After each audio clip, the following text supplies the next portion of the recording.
Hello, I'm Chef Mark Dowling, Corporate Executive Chef with Auguste Escoffier School of Culinary Arts. We're very honored to be broadcasting into your class period today, particularly with our partners in the culinary schools, FCCLA partners, and ProStart faculty and staff. Thanks very much for your foresight and dedication and commitment to having us broadcast to you on demand subjects that you need for your class and for your students. We're excited to do that for you each day. At any time during our webcast, feel free to ask questions, put them in the chat, and we'll get back to you as soon as possible. Now, with the Auguste Escoffier schools, we have 3 options for attending. Brick and mortar, Austin, Texas. The other brick and mortar or college campus is in Boulder, Colorado. And of course, our online program, escoffieronline.com. What's unique about our culinary schools is we're the only culinary school in North America that has a 3-week farm-to-table component. So you, the student, spend 3 weeks on farms with ranchers, vineyards, farmers. It's really very exciting. Vegetable, fruit growers, orchards. It's really wonderful. You're really going to enjoy that. So our online culinary program is self-paced. So you can take your time doing that, and that's separate, of course. That's online. And for information, please take a look at myculinaryfuture.com. Auguste Escoffier was known as the father of modern cuisine, and his influence is seen at all levels of culinary today. I would like now to show a 10-minute video on his legacy. When we come back, we will do our interactive demo. So enjoy the video. See you when you come back. Welcome to the Auguste Escoffier School of Culinary Arts. The culinary field is a fast-moving world where skill, passion, and a zeal for perfection all intersect. It's not for everyone, but for those savoring a truly extraordinary career or is an enthusiast, the experience can be life-changing. At the Auguste Escoffier School of Culinary Arts, our promise to provide you with the most professional training begins with the name in our name, Auguste Escoffier, the father of modern cookery. This French chef, who lived at the turn of the last century, is on par with Edison and Einstein in the transformative influence he had in his field. Escoffier, with his methods, techniques, and recipes, revolutionized the culinary world. His influence has not only infused into everything we do at the Escoffier School, but still guides some of the most celebrated chefs today. I think that Auguste Escoffier is really sort of the backbone to almost everything we do as chefs. Before him, the modern restaurant as we think of it today didn't exist. And Escoffier, to me, means so much because everything that I do on a daily basis, he was the person that set that in motion. He was a genius in cooking at the time. He was a visionary. He was a great communicator. He touched the lives of both rich and poor with his warmth and artistry. Escoffier could be likened to Steve Jobs. He may have been the Steve Jobs of his era. For the culinary world, Escoffier is, I mean, he's the big guy. He's the, if we had to put a face on the Mount Rushmore of food, that would be him. You know, he's the president, he's the George Washington, whatever you want to think of it. He's that guy for the food world. In 1846, Auguste Escoffier was born in the French village of Villeneuve-Loubet, where the Escoffier Foundation and Museum exists today in his childhood home. While he showed promise as an artist, his true talent became apparent when he apprenticed at his uncle's restaurant in Nice. At that time, cooking was not a profession held in high regard. It was a hot, thankless job, rife with uncleanliness and disorder. And so it might have stayed, if not for Escoffier. After a stint as an army chef, he reorganized the kitchen into a military-like brigade system with a clear chain of command headed by supervisors overseeing workers with specific duties in specific locations. It's basically an army tackling the jobs, and he's the one that kind of said, hey, here's the general, here's the privates, you know, go at it. There's a lot of things in the kitchen that I think people don't even realize are in place because of Escoffier. You know, the fact that we have a system where there's a chef de cuisine and a sous chef under that and chef de parties under that, kind of the hierarchy of the kitchen and its staff is really because of him. He was very, very concerned with the atmosphere in his kitchen. He brought pride to the profession. He stressed the importance to run a clean, hygienic, and safe kitchen. We talk about sanitation in today's kitchen. He was well ahead of his time. He believed that well-trained chefs produce truly exceptional food. In 1890, Escoffier worked with Cesar Ritz of the famous Ritz-Carlton brand. With Ritz, Escoffier transformed the new Savoy Hotel in London into the place to be seen and experience culinary excellence. The pair would eventually move on to manage the Ritz Hotel in Paris and the Carlton Hotel in London, each time with growing success. Escoffier made many innovations at these hotels and changed the way food was served at the table. He abolished the system where all the food came out all at the same time. And he created service like we do now, which is the food comes out as the guests requested in the order in which it should be eaten. He created that. And I think that that's important to note, that not only was he a culinarian, his influence spread to the front of the house. He invented countless new dishes, often inspired by guests of the hotels. I love the fact that Escoffier, when Dame Nellie Melba came, the opera singer, he designed a dessert just for her, which is peach Melba, of course. And then 5 years later, he invents Melba toast. So the idea that some of these recipes he's created are, you know, they're in our lexicon of culinary language now. Escoffier was also the first chef to organize the kitchens of the luxury transatlantic ocean liners of Europe. On several occasions, he was also asked to plan events and cook for kings and queens. He was fascinated by food science, particularly methods of food preservation. He pioneered the practice of canning tomatoes, helped develop the bouillon cube, and created his own series of bottled sauces and pickles. Escoffier, to me, is the father of modern cooking. As crazy as we can get with food today, I mean, if you look at molecular gastronomy or the different food movements that are going on in this industry, are the ones who are using Escoffier as a base. And he held exceedingly modern views in appreciating the symbiotic relationship between food supplier and kitchen. Escoffier was, by far, an innovator. Today, our focus, you hear a lot of that, we hear that with the Escoffier School. Farm to table, sustainable agriculture, utilizing natural, wholesome ingredients. Well, Escoffier believed in that back then. He was getting asparagus from France, from the source, from the farmer, from the people that were producing those asparagus. So he had already that in mind. He was way ahead of his time. And he was prolific. He authored over 5,000 recipes in his 8 landmark books, some of which are still published today. Le Guide Culinaire is today considered the Bible of classic cuisine. Escoffier wrote and documented all these thousands of recipes in one snippet of time in the world of cooking. But he was smart enough to know that time changes and people's tastes change. And he allows for so much flexibility in his food and his recipes. So he had a real vision of what food was at the time that he wrote it, but what food could be with some evolution. But Escoffier didn't just focus on food, but also on the social concerns of people inside and outside his kitchens. His mantra is that you started every day fresh. So he gave all his food to charities, to the poor, and paid for it to be transported. And he was the first humanitarian. He was the first one to understand that cooks get injured, cooks are retiring, chefs. He felt a connection to them. And I think that in this day and age is pretty remarkable. Escoffier died on February 12, 1935, earning the moniker King of Chefs and Chef of Kings.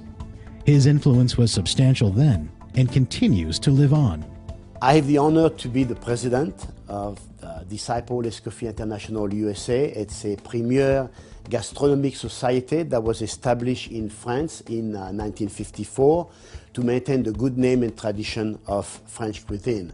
And of course, their goal is very simple, to honor the memory of Escoffier in France and around the world, to promote and preserve his work, to maintain tradition, because it's very important to maintain the tradition, and to promote culinary education and apprenticeship to young people and to motivate them to become professional chefs. If I could describe Escoffier in one word, it would be foundation. So to me, he's the foundation of cooking. There's a lot of historical relevance to what he's done, but he's still relevant to me today, and I use his cookbooks and some of his ideals every single day. To say that he's the father of modern cooking, I think, is almost an understatement. Escoffier means a lot of different things, but first and foremost, inspiration. The base where all modern cuisine that we do now comes from is what Escoffier was doing 100 years ago. That foundation of being a chef, how to act, the setups in the kitchen, even being inspired by the food of the land and seasons and things like that. You know, all of that is reference to Escoffier and how he cooked back in the day. We are proud to work with the Escoffier Foundation and Museum and Michel Escoffier, great-grandson of Auguste Escoffier and a member of our advisory board, to continue this legacy of excellence. We welcome you to our school in the spirit of Escoffier and sincerely hope you take the next step and become part of something bigger than yourself.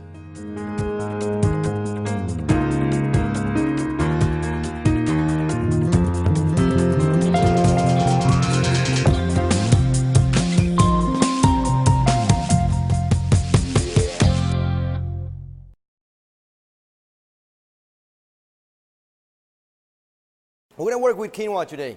Quinoa is a super grain, very nutritious for you. It's a very popular grain over the past few years. It's got a lot of nutrients, it's got a lot of minerals, fibers. It's what we call a super grain because it's got pretty much all the nutrients that you can think of are packed in that little bit of grain. So what we're going to do is we're going to do a quinoa salad, a cold salad. You can use quinoa as a hot application and as a cold application. So today we're going to use it as a cold application.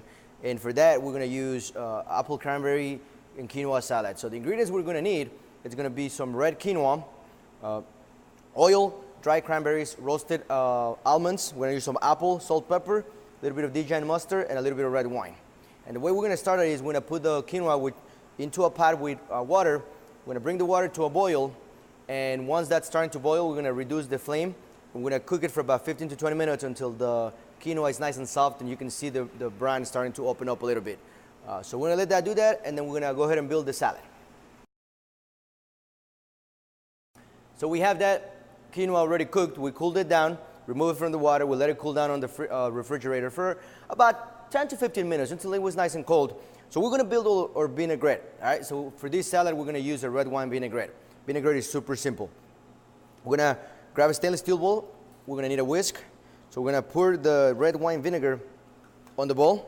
We're going to add a little bit of Dijon mustard, a little bit of salt and pepper,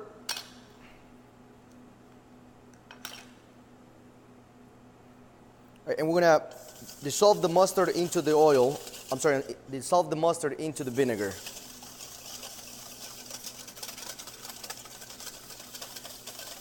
And once that's ready, we're going to slowly add the oil while whisking the vinegar. So that's going to incorporate the oil is going to form what we call an emulsion. So emulsify the oil and the vinegar together.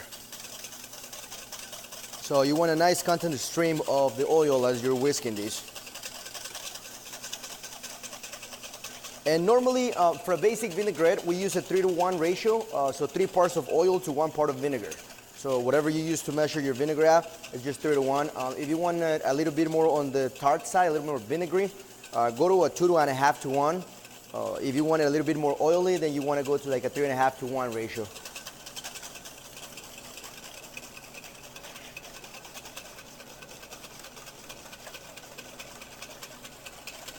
So, and as you do this, as the oil starts to incorporate and starts to form a stable, you can actually go a little faster on this oil, so you can pour a little bit more at a time.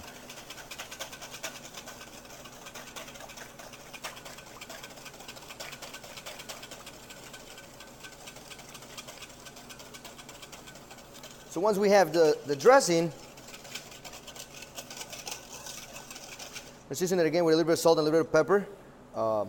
And just to taste, you know, if you want to taste this and see how much oil or salt you need, or if you need a little bit more pepper. So once we have that, we're going to set that to a side for just a second. And we're actually going to start building our salad. So what we're going to do is grab another clean bowl. We're going to bring our quinoa into the bowl. We're going to add the apples that we diced. We're going to add the dry cranberries and the roasted almonds. We're going to toast that together, make sure that kind of makes a nice spread evenly all over all the ingredients. The quinoa, there's no chunks of one and chunks of the other.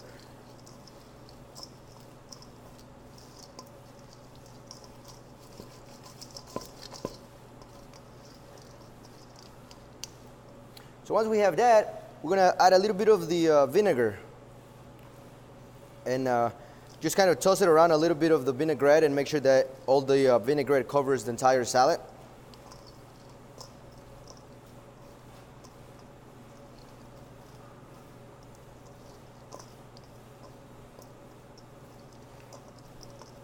You don't want a lot of vinegar because what's going to happen, and you don't want a lot of vinaigrette in it because what's going to happen is that it's going to get too saggy. So you want a little bit of crunchiness from the almonds and the apples. And, so you don't want to add a lot of it. You don't want the ingredients to be swimming in the vinaigrette, but you do want it to be nice and covered on the vinaigrette. Okay, so we mix our vinaigrette and our salad, so we're going to go ahead and start plating it up. And just basic plater, make sure it's nice and neat, clean plate.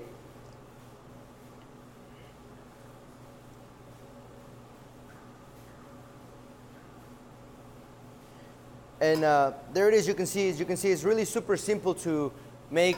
Doesn't take a lot of time. And again, the quinoa, you can use it in a lot of different ways.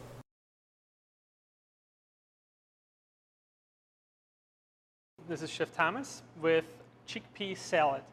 We're gonna make a wonderful light salad with chickpeas as a main component. We're gonna use a bowl with that. We have chickpeas right here. Now these are regular canned chickpeas. We actually have to mash them up a little bit because we need that to be a good pasty substance. Otherwise our wraps are not going to hold together. We're going to keep a couple whole, a couple mashed up. Perfect mix here. We're also going to put some celery in here.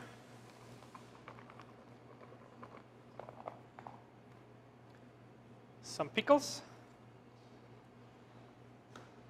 some red onions, fresh minced garlic, some dill,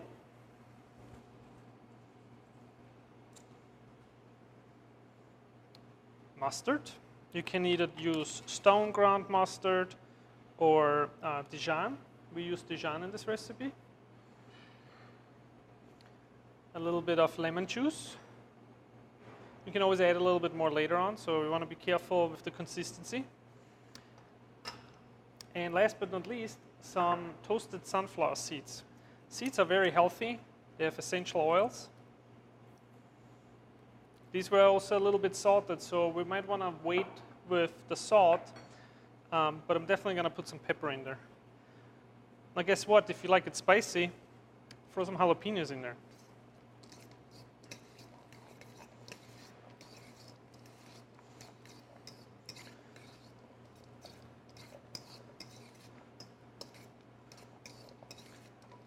It looks almost a little bit like a tuna salad. So it gets like a nice creamy consistency when you use some of these chickpeas and you cream them up. It smells fantastic. It was fresh dill. If you don't have fresh dill at home and you use dried dill, be careful that you don't use too much. It's more potent. It's about a 1-to-3 ratio. Now this looks wonderful. I'm going to put just a little bit more lemon juice in here. but this smells fantastic. So, I just have regular flour tortillas here. You could use any kind of tortillas, spinach, roasted tomatoes, roasted pepper, whatever you find in the grocery store.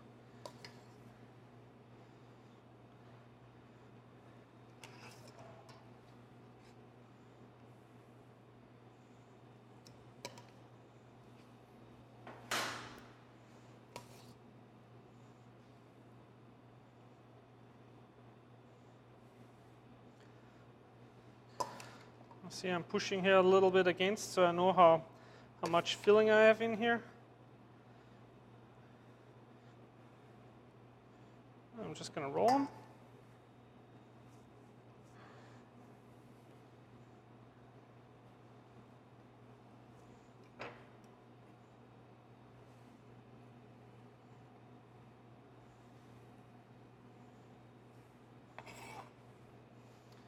Make maybe a second one.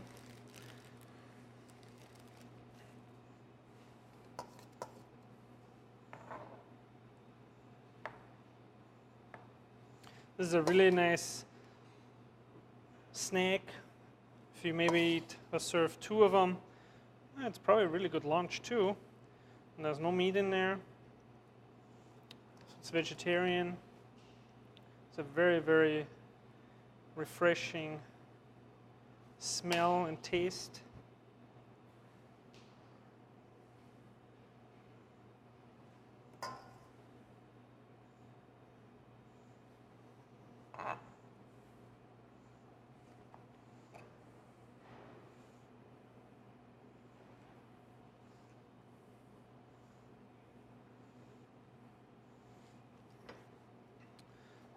And the rest you can even put maybe on a salad. So here you have your chickpea salad wrap with chickpeas, celery, toasted sunflower seeds. I know you enjoyed our demo today in our Escoffier lesson. For your class period, we offer many scholarships to high school seniors throughout the year, so please remember to go to myculinaryfuture.com to download a free guide, school guide. Also can request information about our recipes and the school itself. It was great to have you here today. Thanks for your questions, and you have a great school day and a great school year. Bye-bye.